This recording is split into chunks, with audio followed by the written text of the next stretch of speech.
En janvier dernier, un groupe d'hommes armés fait irruption dans ce village de Quetzalcoatlán, dans le sud du Mexique. Sans revendication apparente, ils ouvrent le feu et abattent 6 personnes. Parmi elles, 2 frères, le fils et le neveu de Salomon. C'est en leur mémoire qu'il vient ici chaque jour allumer 4 bougies.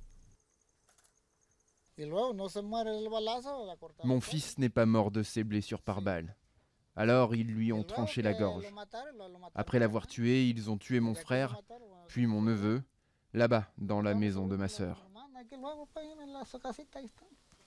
Les habitants disent ne pas comprendre les raisons de l'attaque.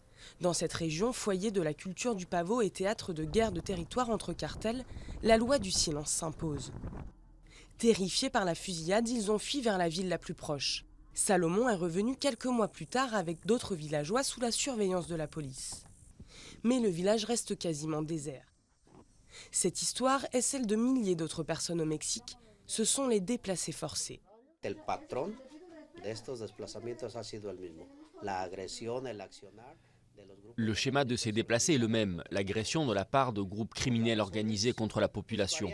Les raisons varient, mais il y a toujours un rapport avec le crime organisé, au moment où les gangs veulent agrandir leur territoire ou quand ils se battent pour en obtenir un.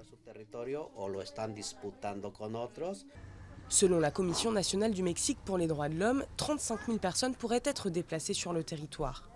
Certaines ONG mexicaines avancent même le chiffre de 300 000 personnes. De nombreuses familles vivent ainsi sous protection policière permanente, craignant de nouveaux assauts. C'est le cas de Catalina Pérez. Elle a quitté sa maison avec sa famille quand des voisins ont été assassinés. Leur faute, s'être opposée à la coupe illégale de bois.